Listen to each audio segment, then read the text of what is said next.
Museum ಅದ ಏನದನು ಇಲ್ಲ ರೀ, ಅದು ಗೇಟ್ ಅದ್ರ ಒಳಗೆ ಹೋಗಕ್ಕೆ ಫಂಕ್ಷನ್ ಇಲ್ಲ, ಅದು ಇದು ನೋಡಕ್ ಹೋಗೋದು ನೋಡಿರಿ ಡ್ಯಾಮಿನ ಬಳಿ ಅದು ಇದು ಕೆಳಗೆ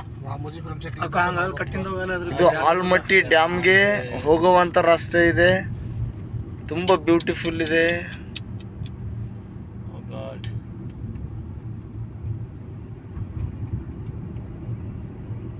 ವಿದೇಶ ಇದ್ದಂಗ ನೋಡ್ರಿ ಪೂರ ರೀ, विदेशी ಎಲ್ಲ ಡ್ಯಾಮಿಂದ ಇದೆ कहतो का 5000 ರೂಪಾಯಿ ಖರ್ಚು करಲಿಕ್ಕೆ ಅನ್ನೋದು.